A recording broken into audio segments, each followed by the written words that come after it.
أعوذ بالله من الشيطان الرجيم. بسم الله الرحمن الرحيم. الحمد لله رب العالمين، والصلاة والسلام على أشرف الخلائق أجمعين، سيدنا وسيد الأولين والآخرين، حبيبنا وحبيب إله العالمين، إمام المرسلين وخاتم النبيين، أبي القاسم المصطفى محمد. اللهم صل على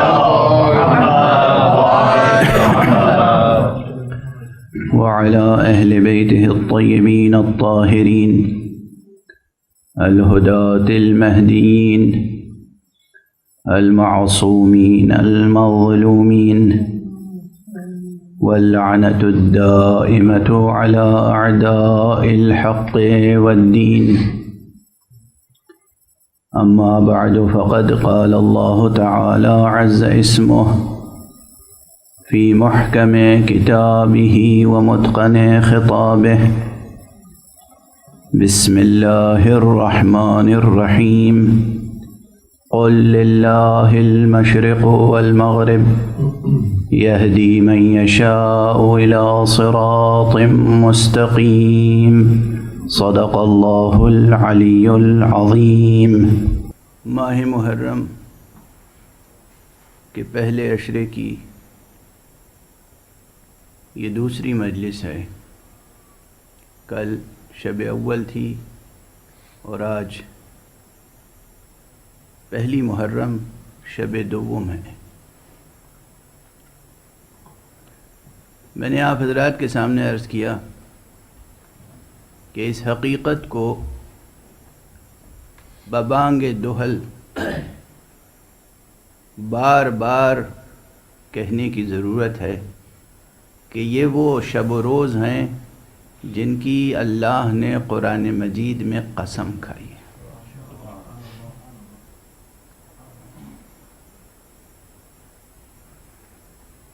یہ شب و روز، یہ 10 راتیں، یہ وہ راتیں ہیں جن کی اللہ نے قرآن مجید میں قسم کھائی. اور جب اللہ قسم کھائے اور قسم کھانے کے بعد تمام زندہ ضمیروں اور ذہنوں کو جھنجھوڑے یہ کہہ کر کہ کیا اس میں تمہارے لیے غور و فکر کی کوئی چیز نہیں ہے؟ تو غور فرمائیے کہ ہمیں کس قدر ہمتاً متوجہ ہو کر اس شے کو ڈسکور کرنے کی اور دریافت کرنے کی کوشش کرنی چاہیے جس کی طرف مشیت اشارہ کر رہی ہے. سلسلہ آیات تو ذہنوں میں ہوگا. سورہ مبارکہ فجر، بسم اللہ الرحمن الرحیم: والفجر وليال عشر والشفع والوتر واللیل اذا یسر هل فی ذلک قسم لذی حجر. حل فی ذالک، کیا اس میں لذی حجر، حجر کے معنی بھی عقل کے ہوتے ہیں، کیا اس میں عقل مندوں کے لیے کوئی غور و فکر کی بات نہیں ہے؟ تو یہ شب و روز،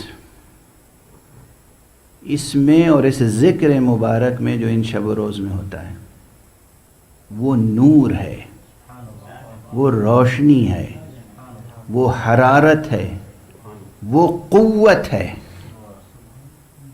جو انسان کو انسان بنانے کے لیے ضروری ہے، اور جو انسان کو اس دار ظلمات سے نکال کر اس دار حیات اور دار نور اور دار سرور تک پہنچانے کے لیے ضروری ہے. یہ یاد رکھیے گا.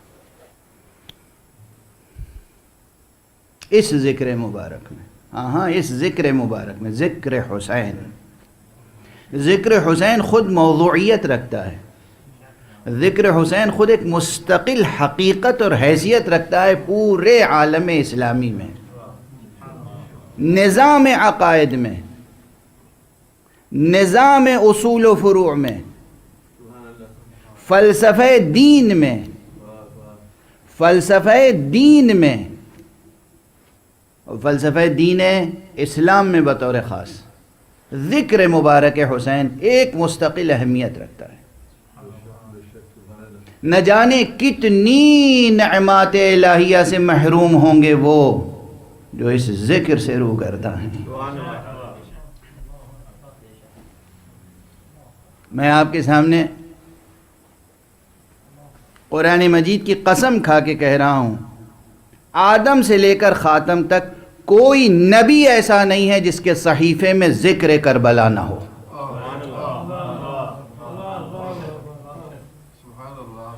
کوئی نبی مرسل ایسا نہیں ہے جسے حق سبحانہ و تعالی نے خود کربلا اور کربلا کے سید الشہداء سے تعارف نہ کرایا ہو۔ جتنے بھی انبیاء ہیں، 1,24,000 انبیاء، اور دنیا کے مختلف علاقوں میں، مختلف زبانوں میں، مختلف زمانوں میں اور مختلف زمینوں میں، ویداز میں ان کا تذکرہ ہے، پرانوں میں ان کا تذکرہ ہے،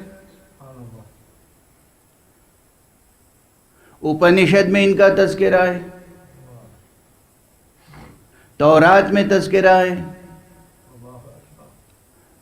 تورات کی ان تفسیروں میں تذکرہ ہے جو وہاں سے نازل ہوئی تھیں انبیاء بنی اسرائیل پر، جو احبار یہود نے تحریفیں کی ہیں اس میں تذکرہ ملے یا نہ ملے، جو نازل ہوئے ہیں وہاں سے صحیفے ان میں تذکرے موجود اور محفوظ ہیں۔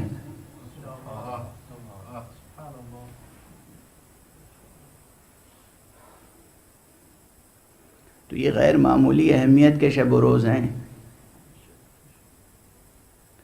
جس کیفیت میں آپ جہاں بھی ہوں، اس ذکر کی طرف سے غفلت نہ برتیں۔ ہاں، دنیا میں اس وقت ایک خاص بلا آئی ہوئی ہے، وبا چھائی ہوئی ہے، اس نے ہمارے بہت سے مجموعوں کو منتشر کرنے کی کوشش کی، لیکن یہ بھی اعجاز دنیا آنکھ کھول کر دیکھ لے کہ سوائے اس ذکر پاک کے اور کوئی تذکرہ ایسا نہیں ہے جس کے لیے مجمع اکٹھا ہونے کے لیے تڑپ رہا ہو۔ وہ کشش، وہ جاذبیت، وہ تڑپ کہیں کسی ذکر کے لیے نہیں ہے، کسی پروگرام کے لیے، کسی موضوع کے لیے وہ تڑپ ہے ہی نہیں۔ یعنی ہر شخص کوئی بھی عنوان لے لیں زندگی کا، خوشی کا یا غم کا، جو کشش، جو جاذبیت ذکر مبارک حسین میں ہے، اور اس کا سبب صرف ایک ہے، صرف ایک، ہزاروں اسباب گنائے جا سکتے ہیں مگر سب کا خلاصہ ایک ہے، اور وہ یہ ہے کہ یہ حسین وہ ہے جو وارث انبیاء ہے، یعنی تمام انبیاء کی میراث جہاں یکجا ہے وہاں یہ کشش نہ ہوگی تو کہاں ہوگی۔ یہ سرکار سید الشہداء کی ذات گرامی وہ ہے کہ جو آرزو قلب مشیت ہے، اور اسی لیے بس اس لیے تھوڑی کہ مجھے اپنے علمی مطالعات کا مظاہرہ مقصود ہے، بلکہ میں سمجھتا ہوں اس لیے یہ عنوان اختیار کیا کہ دل میں کچھ یہی بات آئی کہ اب کی اس عشرے میں مشیت اور حسین کے عنوان سے گفتگو ہو جائے۔ کیا رشتہ ہے مشیت کا حسین سے، کیا رشتہ ہے حسین کا مشیت سے؟ ہر صاحب فکر کے لیے یہ مسئلہ، یہ سوال میں قائم کر رہا ہوں۔ مشیت، ہاں، اب اگر طالب علمانہ انداز سے گفتگو شروع کی جائے، جو ہونا بھی چاہیے، دیکھیے کچھ کلی باتیں میں نے عرض کر دیں، لیکن کسی بھی موضوع کو، کسی بھی سبجیکٹ کو تعلیمی انداز سے آگے بڑھانے کے لیے کچھ چیزیں ضروری ہوتی ہیں. تو اب ظاہر ہے کہ کوئی شخص بالکل ناواقف ہے کسی موضوع سے، کسی عنوان سے، اب اس کو اس موضوع سے، اس عنوان سے واقف کرانے کے لیے تعلیمی مراحل ہوتے ہیں. تو اب سب سے پہلے ظاہر سی بات ہے کہ ایک نیا لفظ آئے گا تو آپ کہاں جائیں گے ڈھونڈنے کے لیے؟ عام سا جواب ہے ڈکشنری، لغت. حالانکہ میں اس سے پہلے کئی بار عرض کر چکا ہوں کہ کتاب لغت میں معنی نہیں ملتے. مجھے نہیں معلوم مجھ سے پہلے کسی نے یہ بات کہی یا نہیں کہی، مجھے تو یہی یقین ہے کہ کسی نے نہیں کہی ہے. میں نے کئی یونیورسٹیز میں یہ بات کہی اسٹوڈنٹس کے سامنے، اور اسٹوڈنٹس سے لے کر اساتذہ سے لے کر اور شیخ الجامعہ تک، یعنی وائس چانسلر تک، سب نے یہ اعتراف کیا کہ یہ بات تو ہمیں پہلی بار کسی نے بتائی ہے. کہ اس دھوکے میں نہ رہیں کہ ڈکشنری میں معنی مل جائیں گے. لغت میں، ڈکشنری میں تو لفظ کے بدلے لفظ مل جاتا ہے، ورڈ کے بدلے ورڈ مل جاتا ہے. اب وہی مثال یاد دلا دوں، مثالیں تو جوں کی توں رہتی ہی ہیں ہمیشہ. کہ جیسے اگر فرض کیجئے مجھے انگریزی نہ آتی ہو، ویسے کوئی دعویٰ بھی نہیں ہے، اور میں صرف اردو زبان جانتا ہوں اور انگریزی سیکھنی ہو مجھے، تو اردو میں تو پانی ایک لفظ میں جانتا ہوں. اب پانی کے معنی کیا ہیں؟ معنی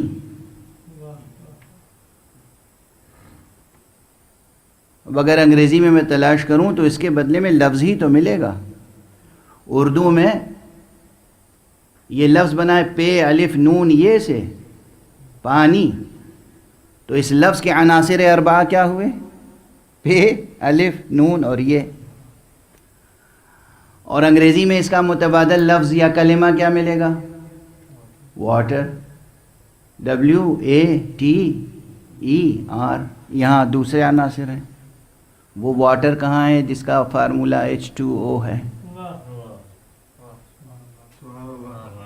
نہ لفظ واٹر سے پیاس بجھے گی، نہ لفظ پانی سے پیاس بجھے گی. پیاس بجھے گی اس سیال حقیقت سے جو خارج میں ہے، اور وہ اگر ڈکشنری میں مل جائے تو ڈکشنری نہیں ملے گی، بھول جائے گی، پانی ہو جائے گی. اگر لفظ پانی کے معنی ڈکشنری میں مل جائیں تو ڈکشنری تو بھیگ کے اور ختم ہو جائے گی، ایک شیرہ بن جائے گا، وہ بھی نہیں معلوم نمکین یا میٹھا، بے مزہ. یا فرض کیجئے آگ کے معنی تلاش کریں آپ، آگ کے معنی ڈکشنری میں مل سکتے ہیں؟ آگ کے معنی اگر ڈکشنری میں مل جائیں تو ڈکشنری جل کے راکھ ہو جائے. تو لفظ کے بدلے لفظ مل جائے گا. یہ پرانی بات ہے، اب دہرا رہا ہوں. اسی لیے ڈکشنری پر بہت انحصار کی ضرورت نہیں ہے، لیکن ایک تعلیمی مجبوری ہے کہ ڈکشنری کو بھی سامنے رکھنا پڑتا ہے.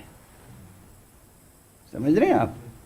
یہ تعلیمی مجبوری ہے، ایک مرحلہ ہے، وہاں پر منزل ختم نہیں ہوتی.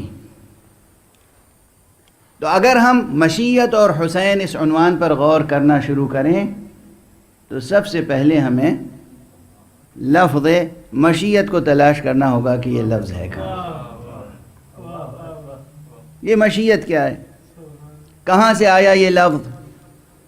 حالانکہ بہت زبانوں پر عام ہے، مگر اس کے معنی کیا ہیں؟ اس کے اندر مفہوم کیا ہے؟ اس کا مصداق کیا ہے؟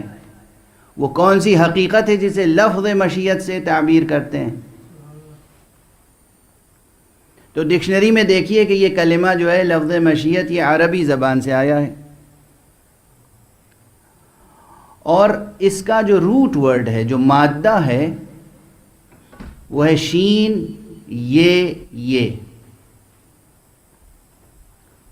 اور اس سے ایک لفظ ایسا ہے جو ہماری اردو میں، فارسی میں، ہندی میں اور جناب والا عربی میں بہت عام ہے، ہر زبان پر ہے. یعنی یہ وہی روٹ ورڈ ہے جس سے لفظ شے ہے.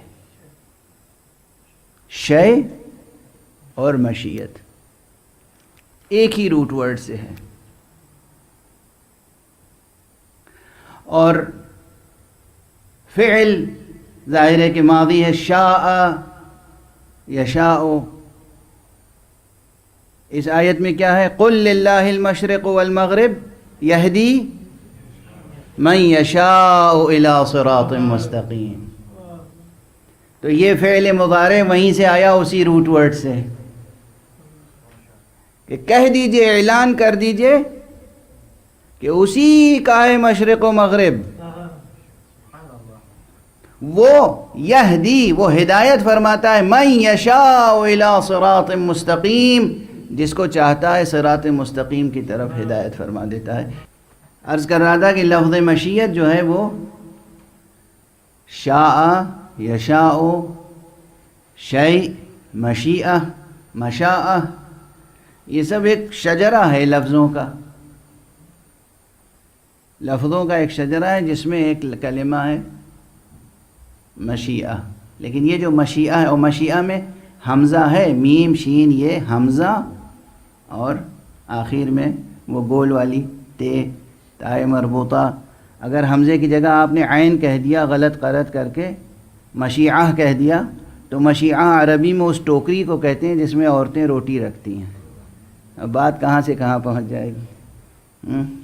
تو یہ مشیعہ ہے. مشیعہ یعنی یہاں عین نہیں ہے، حمزہ ہے. اب یہ سب صرفی بحثیں ہیں کہ حمزہ کہاں سے آ گیا، اور یہ تے کہاں سے آ گئی، اور یہ میم کہاں سے آ گئی، اور یہ کون سا مصدر ہے.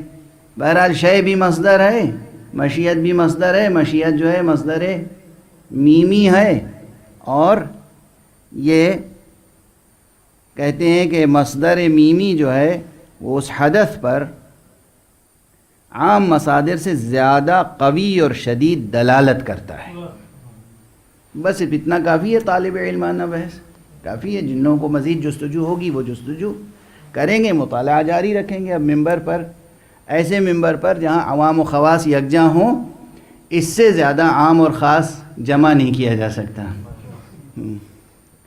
تو مشیعہ، مشیعہ اس روٹ ورڈ سے بہت سے کلمات قرآن مجید میں موجود ہیں. بار بار شاء یشاء، تشاؤون یشاؤون بار بار آیا ہے. لیکن خود لفظ مشیعہ جوں کہ توں یہ قرآن مجید میں تو نہیں آیا، یہ کلمہ نہیں آیا. لیکن اس روٹ ورڈ سے بہت سے الفاظ آئے ہیں بار بار. میں گزارش کروں گا آپ کے سامنے. اور حدیث میں ضرور آیا ہے، محاورہ معصومین میں ضرور آیا ہے، اور ہمارے دینی ادب، دینی لٹریچر میں اور علم کلام میں، اور یہاں تک کہ علم اصول فقہ میں بھی بڑی اہمیت کے ساتھ، بڑے اہتمام کے ساتھ یہ بحث ہوتی ہے.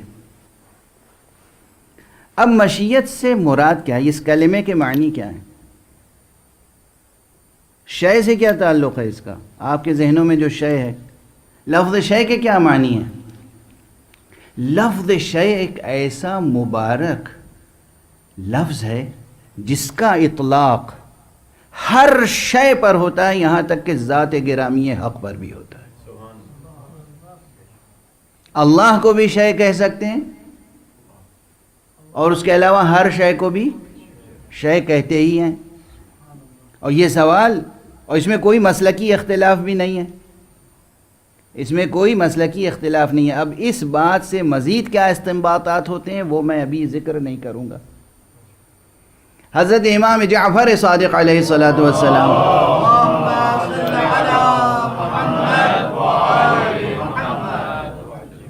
کے سامنے یہ سوال آیا اور آپ سے پوچھا گیا کہ کیا ہم اللہ کو شے کہہ سکتے ہیں؟ لفظ شے، یہ لفظ، یہ اسم، یہ عنوان، اس کلمے کا اطلاق ذات گرامی حق پر کر سکتے ہیں؟ فرمایا ہاں کر سکتے ہیں.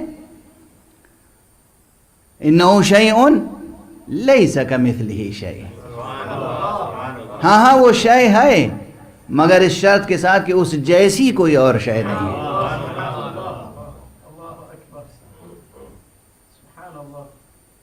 اور اس سے ملتی جلتی اور عبارتیں اور مسالک میں بھی موجود ہیں. تو لفظ شے ذات گرامی حق پر بھی اس کا اطلاق ہوتا ہے. یعنی کس قدر اہم ہے یہ لفظ، یہ کلمہ. وہ لفظ جس کا اطلاق ذات حق پر بھی ہو جائے، خود وہ لفظ کتنا اہم ہوگا، اور کتنا نفیس ہوگا، کتنا پاکیزہ لفظ ہوگا. تو ہر وہ شے جس پر لفظ شے کا اطلاق ہو، اس کے تعلق سے ذہن میں ایک نفیس تصور ہونا چاہیے. بس اس سے زیادہ میں نہیں کہوں گا. اس کے بعد بحثیں بہت دقیق ہیں جو لوگوں کے لیے ناقابل فہم ہوں گی، اس لیے بات آگے نہیں بڑھا رہا ہوں. تو شے بھی صرفی اعتبار سے تو مصدری ہے، شاء یا شاء کا، اور اسم کے طور پہ بھی استعمال ہوتا ہے، مصدر کے طور پہ بھی استعمال ہوتا ہے. مشیعہ، اس کے کیا معنی ہیں؟ عام طور پر لفظ مشیت کو ارادے سے تعبیر کرتے ہیں. لفظ مشیت کا ترجمہ لفظ ارادہ سے کرتے ہیں. لفظ ترجمہ کہہ رہا ہوں میں، یعنی خود عربی میں پوچھیں مشیت، کہتے ہیں مشیت یعنی ارادہ. سوال یہ ہے کہ کیا واقعاً یہ دونوں کلمات مترادف ہیں؟ اب یہاں پر ایک علمی عنوان فکر ذکر کر کے آگے بڑھ جاؤں، جو ظاہر ہے کہ میرا عموماً انداز یہ ہوتا ہے کہ علمی عناوین، علمی سرناموں سے آپ کو بے خبر نہ رکھوں. اس کے بعد یہ ہوگا کہ ہر شخص حسب ذوق، جس کا جتنا ذوق ہے وہ تحقیق کرے گا، جستجو کرے گا، آگے بڑھے گا. نہیں ہے وہ ذوق، وہ چیز چھوڑ دے گا، آگے بڑھ جائے گا. تو ادبیات میں، علوم ادب میں، علوم لغت میں یہ ایک بحث ہے کہ کیا زبانوں میں مترادفات کا وجود ہے یا نہیں ہے. کیا واقعاً یہ ممکن ہے کہ دو لفظیں الگ الگ ہوں اور ایک دوسرے سے مترادف ہوں، یعنی بالکل ہم معنی ہوں؟ کوئی بھی دو لفظ. بہت سے لوگ مترادفات کے قائل ہیں، بہت سے لوگ عموماً قائل ہیں، لیکن علماء لغت کے درمیان یہ بحث ہے کہ آیا مترادفات کا وجود ہے یا نہیں ہے. یہ فقیر یہ اس سلسلے میں بہت زیادہ محتاط ہے. میرا خیال یہ ہے کہ مترادفات کا وجود ہے تو، لیکن بہت کم، اتنی کثرت سے نہیں ہے جتنی کثرت سے سمجھا جاتا ہے. ہے مترادفات کا وجود، لیکن اتنی کثرت سے نہیں جتنی کثرت سے لوگ ذکر کرتے ہیں. اور اصل عدم ترادف ہے. اصل یہ ہے کہ اگر دو لفظیں ہوں گی تو دو معانی کی طرف اشارہ کر رہی ہوں گی. کچھ نہ کچھ دو لفظوں میں فرق ضرور ہوگا. اب یہ سب علمی بحثیں ہیں نا. اگر دو الفاظ ہیں، دو ورڈز ہیں، تو دو معانی کی طرف اشارہ کریں گے. یہ ہے اصل. ہاں، برخلاف اصل یہ ممکن ہے کہ کوئی دو کلمہ، تین کلمہ، چار کلمہ ایسا مل جائے جو ایک ہی معنی کی طرف اشارہ کر رہا ہو. اس میں بھی عموماً یہ ہوتا ہے کہ واقعاً ایک معنی کی طرف اشارہ کر رہا ہے یا ایک معنی کی طرف اشارہ کر رہا ہے. معنی اور معنی میں بھی فرق ہے، اور ایک مفہوم کی طرف اشارہ کر رہا ہے یا ایک مصداق کی طرف اشارہ کر رہا ہے. یعنی مفہوم میں تغایر ہے لیکن مصداق واحد ہے. اب اس کی میں مثال تیزی سے دے کر آگے بڑھ جاؤں. اس مرتبہ میرے لیے مشکل یہ ہے کہ وقت محدود ہے، یا میں نے خود اس مجلس کے لیے تو میں نے خود ہی وقت محدود کر لیا ہے. مثلاً آپ تشریف فرما ہیں، آپ کو کیا کہا جاتا ہے؟ انسان. اور بھی کچھ کہا جاتا ہے؟ جی ہاں، بشر. اور بھی کہا جاتا ہے آدمی. اور بھی کچھ کہا جاتا ہے ابن آدم. اچھا، کتنے عنوانات ہیں؟ یہی تین لفظیں لے لیجیے: آدمی، بشر، انسان. تینوں لفظیں کیا واقعاً لفظوں کے لفظی لغوی ڈکشنری میننگ ایک ہی ہیں؟ اختلاف ہے، بحث ہے یہاں پر۔ اگر بالکل ایک ہی معنی ہوتے تو پھر غالب کا وہ مشہور مطلع تو سب کو یاد ہوگا، بس کے دشوار ہے ہر کام کا آساں ہونا، آدمی کو بھی میسر نہیں انسان ہونا۔ تو معلوم ہے آدمی اور انسان میں فرق کی طرف توجہ غالب کی ہے۔ اب وہ کس اعتبار سے توجہ ہے، وہاں ڈکشنری میننگ کا اختلاف ہے یا کوئی اور عرفانی معنی ہے، وہاں یہ الگ بحث ہے۔ تو بہرحال ایک بحث یہ ہے، عنوان بحث ذکر کر دیا کہ آیا مترادفات کا سینونیمز کا وجود ہے یا نہیں ہے۔ یہ جو لنگوسٹکس ہیں اور جو لیکزیکوگرافرز ہیں، جو مین آف لیٹرز ہیں، جو ادیب ہیں، ادبا ہیں، جن کا کام لفظ و معنی کے رشتوں سے سروکار رکھنا ہے، ان کے یہاں یہ بحث ہے مستقل، آیا مترادف کا وجود ہے یا نہیں ہے۔ خیر وہ ہو یا نہ ہو، ہمیں یہ تحقیق کرنی ہے کہ یہ دو لفظ ہیں ہمارے سامنے، ایک ہے ارادہ، ایک ہے مشیت، یہ دونوں مترادف ہیں یا نہیں؟ کیا واقعاً ارادے کے معنی مشیت اور مشیت کے معنی ارادے کے ہیں؟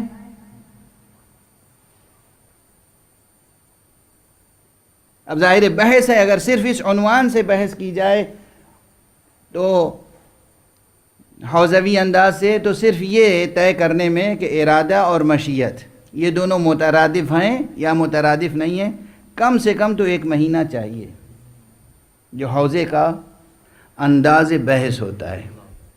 اس وقت آپ ایک اور رخ سے میں ایک روزن کھول دوں، ایک دریچہ کھول دوں لفظ و معنی کے رشتوں میں وحدت اور کثرت کی جستجو کے لیے۔ لفظ مشیت یا شے میں نے بتایا کہ اس کا روٹ ورڈ کیا ہے، شین یہ۔ لفظ ارادہ کا روٹ ورڈ کیا ہے؟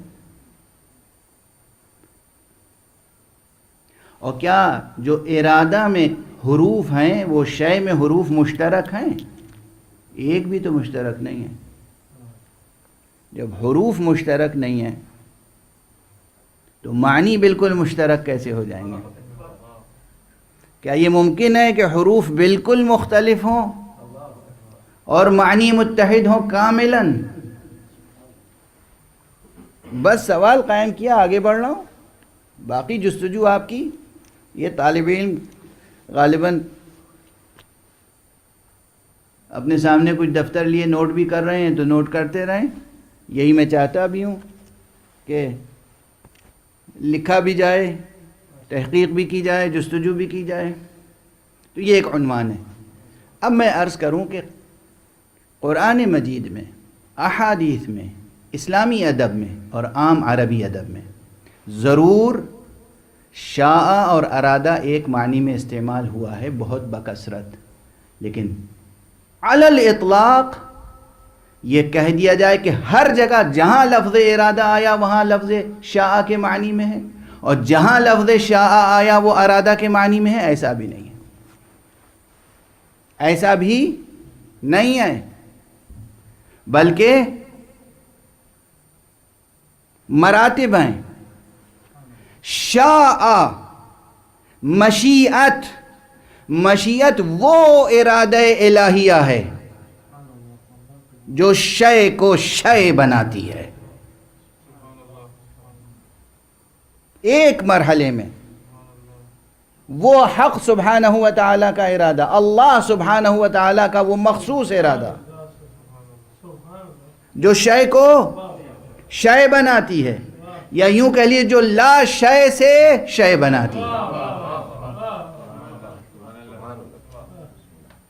اب ظاہر ہے بحثیں ہوں گی، میرا مقصد ہی یہی ہوتا ہے کہ بحثیں ہوں۔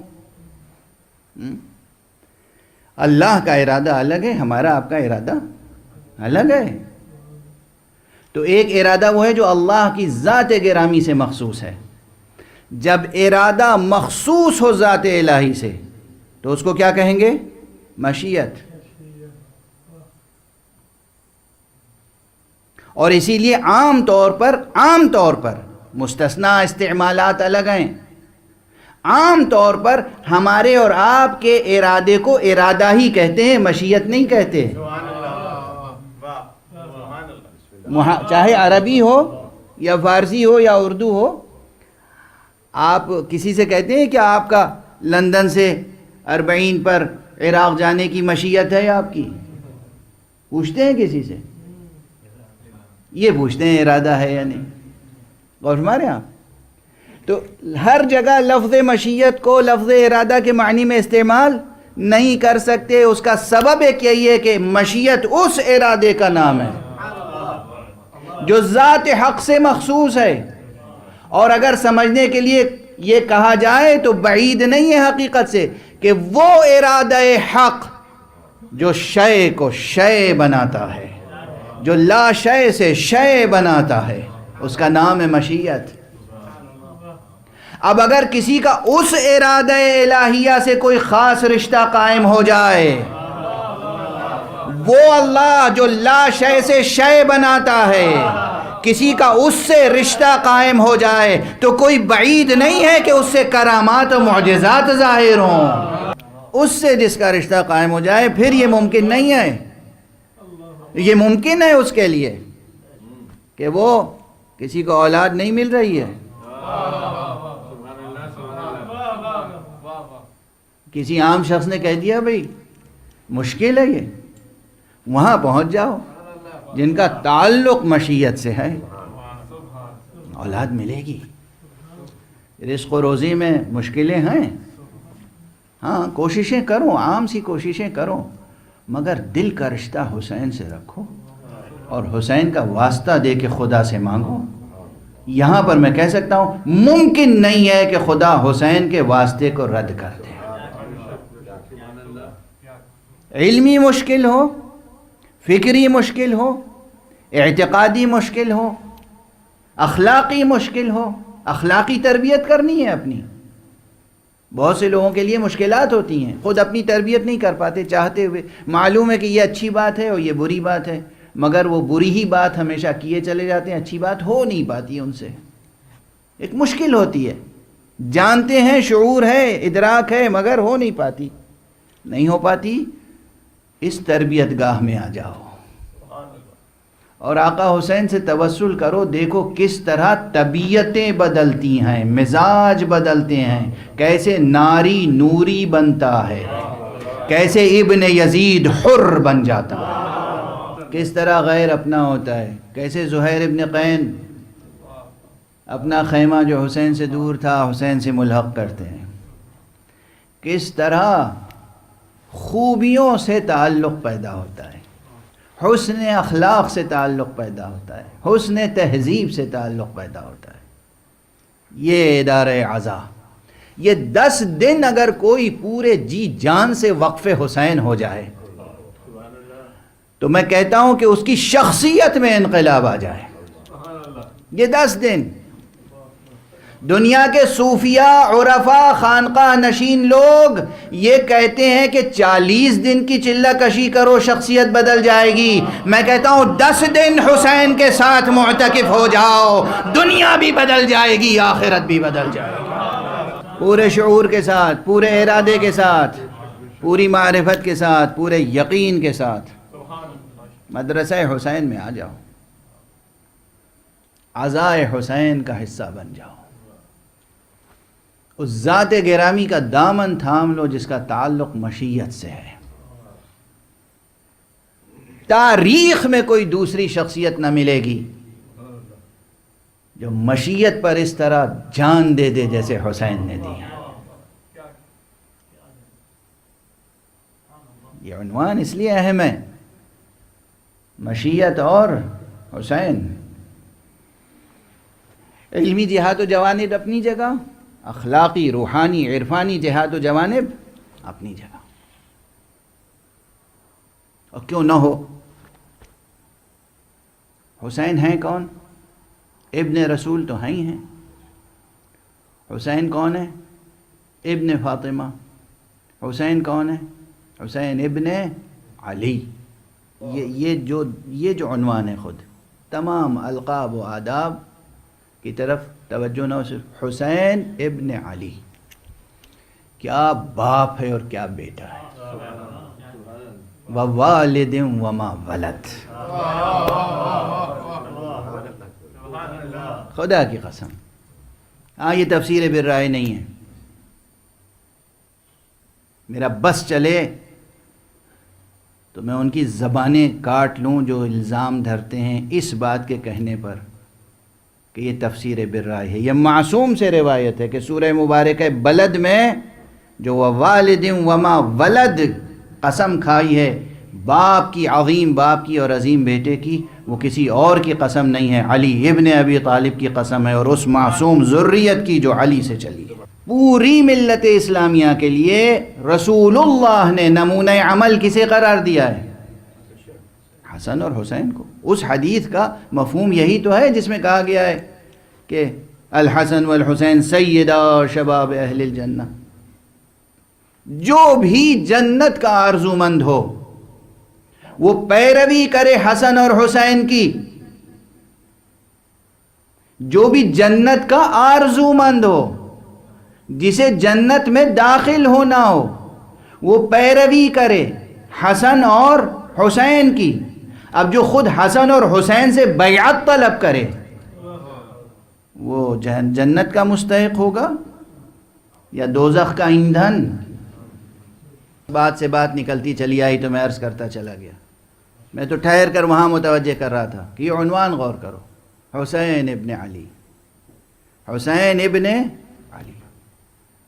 حسین کا تعلق مشیت سے کیوں نہ ہو؟ اس لیے کہ اس کا باپ علی وہ تھا جس کا تعلق رضا الہی سے تھا.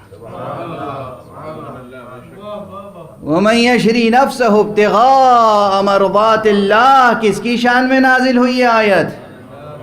جو ایک شب بستر پیغمبر پر شب ہجرت سو کر اللہ کی مرضی خرید لے وہ کربلا میں قتل ہو کر اللہ کی مشیت کا مالک نہیں ہو سکتا. میں ہاتھ جوڑ کے عرض کر رہا ہوں کسی فرد سے مجھے کوئی پرخاش نہیں، مگر علی اور حسین سے عہد وفا نبھا نہیں سکتے جب تک کہ علم نہ رکھتے ہو. علم، تحصیل علم، اکتساب علم، کسب علم، جب تک اس سے جڑیں گے نہیں حق معصوم ادا نہیں ہو سکتا. میرا خیال ہے کہ بہت سی باتیں ایک کے بعد ایک سنگین سے سنگین تر کہتا چلا جا رہا ہوں. پتہ نہیں یہ برداشت کر پائیں گے یا نہیں کر پائیں گے. محمد وآل محمد صلوات.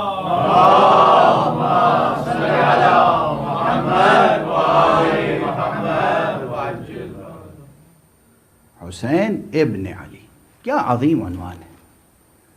اب ظاہر ہے یہ بحثیں ہوں گی، انہوں نے مالک مشیت کہہ دیا، انہوں نے کہہ دیا مرضیاں خرید لی. میں نے پہلی بار تھوڑی عرض کیا ہے، اور یہ میں خود عرض ہی نہیں کر رہا ہوں، یہ تو عیناً قرآن مجید کے کلمات ہیں. وَمَن يَشْرِ نَفْسَهُ ابْتِغَاءَ مَرْضَاتِ اللَّهِ. کون ہے جو اپنا نفس بیچے اللہ کی مرضیوں کی خاطر؟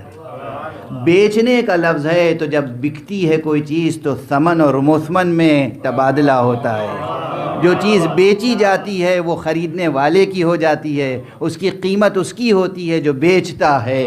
تو اب علی کا نفس خدا کا ہو چکا ہے، اللہ کی مرضی علی کی ہو چکی. بہت خوش ہو رہے ہیں آپ، کوئی نیا نکتہ تھوڑی پڑھا ہے بھائی، میں نے یہ بزرگوں نے لاکھوں بار کہا ہے، اسی کو دہرا دیا ہے میں نے، کوئی نئی بات نہیں. مگر یہ بات وہ ہے جو کبھی پرانی ہونے والی نہیں. زندہ حقیقت، زندہ حقیقت ہے، نورانی حقیقت ہے. خدا کی قسم نور کبھی پرانا نہیں ہوتا، نور کبھی فرسودہ نہیں ہوتا. اگر انسان صحت مند ہے تو نور سے کبھی اکتاتا نہیں ہے. اگر انسان صحت مند ہے تو نور سے کبھی اکتاتا نہیں. نور، یہ ذکر نور ہے، یہ شخصیتیں نور ہیں، ان کا نام نور ہے، ان کی ذات نور ہے، ان کے صفات نور ہیں. یہ عزاداری یہ نور رکھتی ہے. نور عزا اپنی جگہ ایک اہمیت رکھتا ہے. خدا کی قسم اس گناہوں سے اور کوتاہیوں سے اور غفلتوں سے اور ظلمتوں سے بھری ہوئی دنیا میں یہ 10 دن کی عزاداری جو نور بکھیرتی ہے. لوگوں کو اندازہ نہیں ہے اس کی برکتوں کا، اس کی تابانیوں کا، اس کی تابناکیوں کا، اس کی تابکاریوں کا.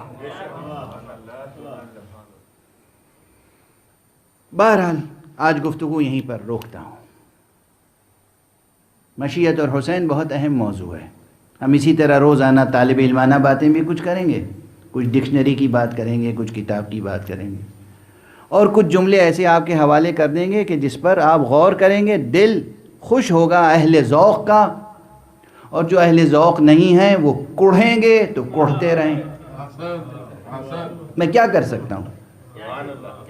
جنہیں فضائل امیر المومنین میں ہر جگہ شرک نظر آتا ہے، ان سے بڑا کوئی نابینا یا احول یا بے بصیرت نہیں ہو سکتا. ارے یہاں مسئلہ بس یہ ہے، ہم نے علی کو شریک خدا قرار دیا ہوتا اس کے کاموں میں تو ہم مشرک ہوتے. ہم کیا کریں؟ خدا نے اپنے کام علی کے سپرد کر رکھے ہیں. اللہ سبحانہ و تعالیٰ نے ہدایت کا ذمہ خود لیا اور بھیج دیا محمد مصطفیٰ صلی اللہ علیہ وسلم، جاؤ ہدایت کرو. ہدایت کا ذمہ خود لیا. قرآن مجید میں اعلان ہے، انا علینا علی الہدی، ہمارے اوپر ہے ہدایت. انا اور علینا اور للہدی، لام بھی موجود ہے، انا بھی موجود ہے، اس قدر تاکید کے ساتھ ہم پر ہے ہدایت تمہاری. تو خدا ہر گھر میں کیوں نہیں نازل ہوتا؟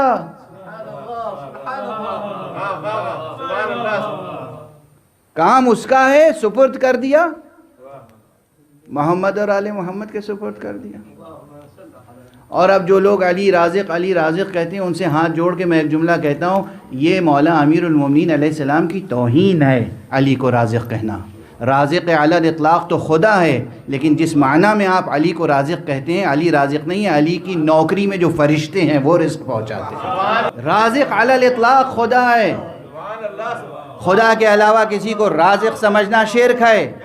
مگر جس معنی میں آپ کہتے ہیں نا، آپ یہی تو کہتے ہیں مولا علی کے ذریعے سے ملتا ہے، مولا علی شفاعت کرتے ہیں. ارے مولا علی کے زیر فرمان جو فرشتے ہیں، ملائکہ ہیں، ہزاروں لاکھوں کروڑوں فرشتے، جنہیں اللہ نے حکم دیا ہے کہ علی کی اطاعت کرو، یہ ان کا کام ہے.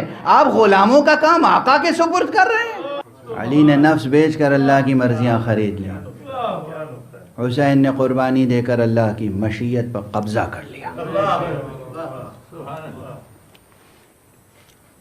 اب اگر شفاعت درکار ہے تو حسین سے عہد وفا نبھانا ہوگا. اور حسین سے عہد وفا نبھانے کا ایک طریقہ یہ ہے، اتنا گریہ کرو کہ حسین کی مادر گرامی تم سے راضی ہو جائے.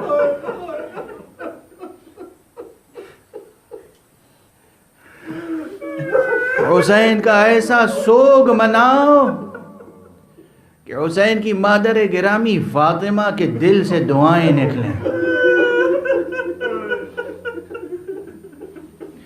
اس طرح غم مناؤ کہ بی بی فاطمہ یہ سمجھیں کہ تم اپنا غم منا رہے ہو، پرایا غم نہیں منا رہے.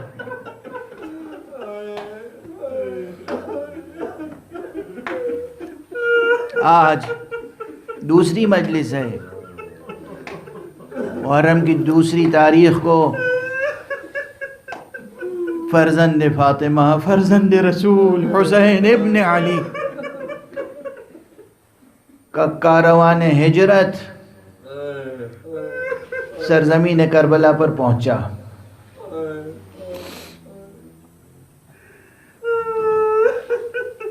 اور آپ سنتے آئے ہیں روایتی طور پر، اور میں اسی انداز میں بھی ذکر کروں گا. کہتے ہیں کہ چلتے چلتے گھوڑا رکا. حضور نے سواری کے رہبر تبدیل کیے، کوئی گھوڑا آگے نہیں بڑھا. یہ سب آیات الہیاں ہیں، یہ سب نشانیاں ہیں حق کی. آپ نے پوچھا اس سرزمین کو کیا کہتے ہیں؟ کہنے والوں نے کہا اسے غاغریہ کہتے ہیں. کہا اور بھی کوئی نام ہے؟ کہا اسے نینوا کہتے ہیں. اور بھی کوئی نام ہے؟ ایسے شط فرات کہتے ہیں. اور بھی کوئی نام ہے؟ کوئی شخص آگے بڑھا، اس نے کہا یا ابا عبداللہ، اسے کربلا بھی کہتے ہیں، نام کربلا سنا۔ وہ کہتے ہیں، ایک دوسری روایت جو دوسرے انداز سے بیان کی ہے کسی نے، اس میں ہر راوی کسی واقعے کے ایک رخ کو بیان کرتا ہے۔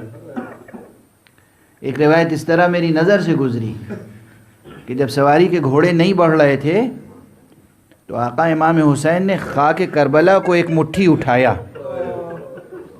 اور اٹھانے کے بعد استشمام فرمایا، سونگا، اور جب اس کی خوشبو سونگا تو کہا بس اب یہاں سے آگے کہیں نہیں جانا۔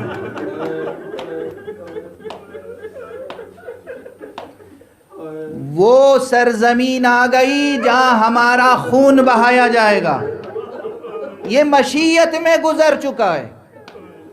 وہ سرزمین آ گئی جہاں ہمیں توحید کی راہ میں، عدل الہی کی راہ میں، قیام ایمان و اسلام کی خاطر قربانیاں پیش کرنی ہیں۔ خانوادہ رسالت یہیں شہید کیا جائے گا، اور یہیں ہماری خواتین مخدرات عصمت و طہارت یہیں اسیر ہوں گی۔ آپ کے سنے ہوئے واقعات ہیں، صرف اس غم کو زندہ سے زندہ تر کرنے کے لیے اشارے کیے جاتے ہیں۔ یہ غم تو زندہ ہے، زندہ جاوید ہے یہ غم مٹنے والا نہیں ہے۔ یہ غم زندہ سے زندہ تر کرنے کے لیے ہم کچھ اشارے کرتے ہیں۔ کہتے ہیں کہ جب خیمے برپا کر رہے تھے سرکار سید الشہداء اور ان کے اصحاب، انصار، غلام، تو مخالفین نے کہا کہ دریا کی ترائی میں خیمے برپا نہیں کرنے دیں گے ہم، دور، دریا سے دور۔ دیکھیے یہ جو ہے اس کے معنی کیا ہیں، مشہور کیا ہے کہ 7ویں محرم سے پانی بند ہوا تھا۔ بندش آپ کا منصوبہ پہلے سے طے شدہ تھا، اور اسی لیے دریا کے کنارے خیمے نصب کرنے کے لیے مانع ہوئے دشمن۔ آقا دیکھ رہے ہیں، آقا سے آ کے بعض آپ کے چاہنے والوں نے کہا آقا یہ تھوڑی سی فوج ہے، ابھی ہم ان سے جنگ کر لیں، اس کے بعد جو لشکر آئے گا وہ بڑا لشکر ہوگا تو دشواریاں بڑھ سکتی ہیں۔ آپ نے کیا فرمایا؟ نہیں، ہم اپنی طرف سے کسی جنگ کا آغاز نہیں کرنا چاہتے۔ یہ چھوٹے چھوٹے جملے، یہ مواقع، یہ تاریخ بشری اور ذہن بشری کے لیے مشعلیں ہیں، یہ نور کے سرچشمے۔ ہم اپنی طرف سے جنگ کا آغاز نہیں کرنا چاہتے۔ اور اس کے بعد اہتمام یہاں تک کیا، آقا کے ساتھ ایک سے ایک ایسا سپاہی موجود تھا جن میں سے ہر ایک تنہا پورا لشکر تھا، بنی ہاشم کے علاوہ بھی۔ کہتے ہیں زہیرقین الجھنے لگے دشمنوں سے۔ زہیرقین کی شجاعت عظیم شجاعت ہے۔ حضرت امام حسین کو یہ خیال ہوا کہ کہیں عباس بھی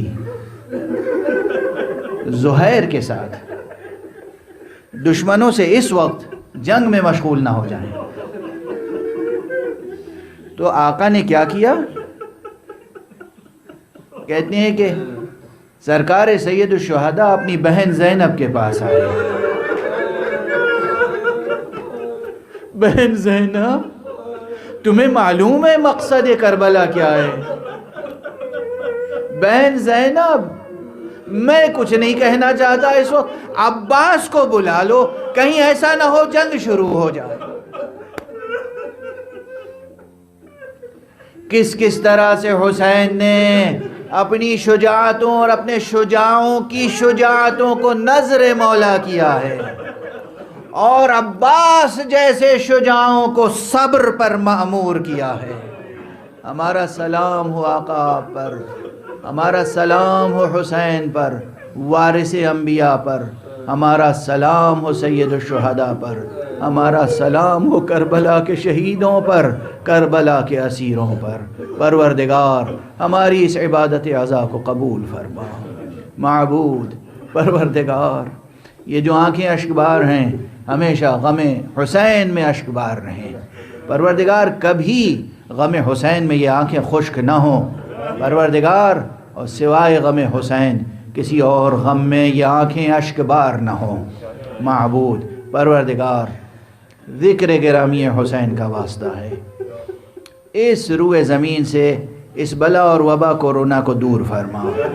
پروردگار اس زمین کی ان اشکوں کا واسطہ ہے، اس زمین کی تطہیر فرما، اس زمین کو ایسا پاک اور نورانی بنا دے کہ تیرا ولی